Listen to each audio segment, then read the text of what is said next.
What's going on, guys? Welcome to this next video. This is going to be on how to keep track of your clients with Trello. Now, what Trello basically is it's an organizer, right? It's kind of like not really a calendar, but more so an organizer. You can set it up to your calendar. You can even link it with Google Calendar, which is what I do. I did want to take it into and take you guys into my Trello board that I currently have for all my clients, but I can't do that because then I'd be jeopardizing the privacy of my clients and some agreements we have in place. So I'm going to basically be making a fresh one from scratch, showing you what I put in, showing you how to kind of have everything done and how to use Trello. Now, Trello, you just need to download it. It's completely free. You could type in Trello on Google, or you can just go to like your app store on your laptop. But basically, this is what happens when you make a Trello board. So I just made this board completely brand fresh new. You could change the background of it. So we could go here, we could go to like photos, and we could completely change the background of this into something like way cooler. Actually, this looks really cool. Oh, I really like that. But yeah, so anyways, enough with the background. So how do we go ahead and basically keep track of our clients, right? Especially for Powerlex clients.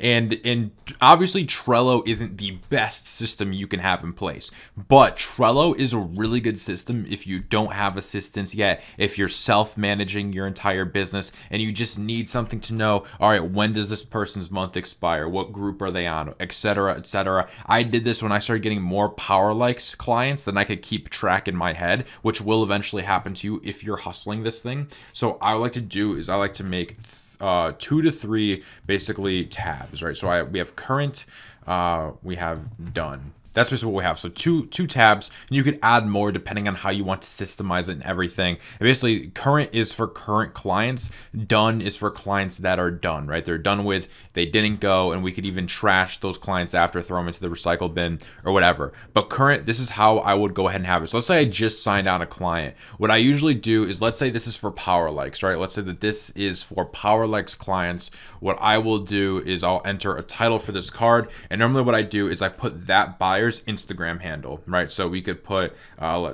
just for example, or we'll put Instagram handle right here. Instagram handle or Instagram name. So this is our client, right? It would be their Instagram handle. You know, if I was your client, it'd be at Red Pill Success or any of those. So you guys get the example. So the next thing I do is once I know that, and the reason why I put their Instagram handle and not their first and last name is just because simply for me, when I'm looking at pages to see like who's going to expire soon, who's been on there for a while, I sell most of my Powerlex, or if I'm renting spots, it's normally through ViralBot or Fuelgram. And the first thing, like, I don't see the buyer's name, I see the Instagram handle, right? If you go onto Fuelgram or you go onto ViralBot, you see Instagram handles. So it's easier for me to spot the Instagram handles and then go in, and then I could get right here, I have first and last name. So actually we won't put name. So that would be there. So then it has the buyer's name. Then what I do is I'll put purchase price, and this is something you want to do right after you're done. So you'd have purchase price, you get the purchase price, date of purchase,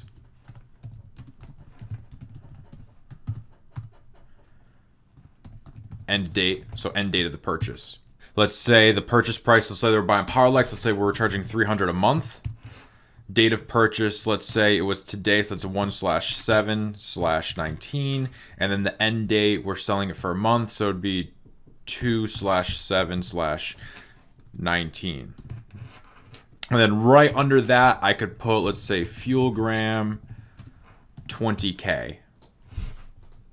And then if they were obviously now if they added power comments, I'll put plus power comments, right? It really depends on what they buy, but that's what I do. So I put the buyer's name, I put the purchase price, I know how much I'm charging them, the date of their purchase, the end date when I have to either renew their subscription or take them off the subscription, or follow up with them so I know, and then I put what exactly did they buy. Was it Fuelgram 20K? Did they buy a ViralBot slot? What was it? That's the easiest way. And obviously this is like for Powerlex, then you can make a whole brand new board, and that brand new board could be for like account management, right? This could also be for consulting or coaching deals that you're selling. Basically, you have different boards for the different services you sell with the different clients under them, right? And then after this, let's say that the end date came was 2/7. I sent them an email. That's another thing I put in here. So under buyer's name, I'll put email because I need a way to contact them, right? So you put their email.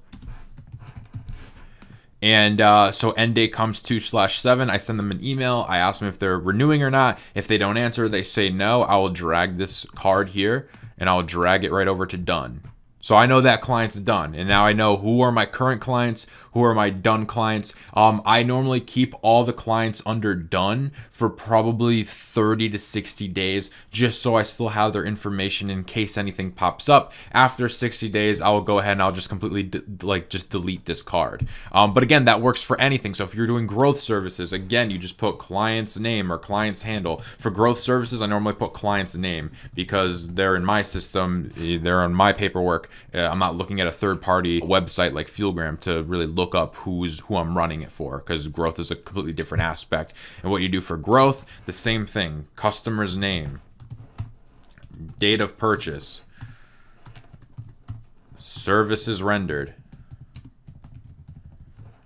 duration, like basically whatever service you're selling them, you need to know all the details of that. And the most important thing is knowing the end date of that. Trello, for me, especially when I was first starting off and I was making less than $10,000 a month on Instagram, this was the absolute easiest thing I could do, because it's the easiest thing you can do when you are basically working for yourself and you don't have employees or you don't have virtual assistants who are basically doing all this data entry for you. But that's just my opinion, just trying to make your guys' life easier. If you guys have a different software that you use, go all for it. The only software I really know is Trello, because I kind of found it and I kind of really like it. The other thing I really like about Trello is that you could also share this. So you could share the Trello board with other people, and you could also, let's say you had a business partner, right? You guys are working on a project together. You can go ahead and both own the same Trello board, and you can work on it together at the same time, right? And you don't even need each other's logins. You both just own the board. You add somebody to the board, which is really, really cool. But that's how you can go ahead and keep track of your clients with Trello. Get in the habit of this, okay? Even if you only have 1, 2, or 3 clients and it's easy to keep all the information stored in your head,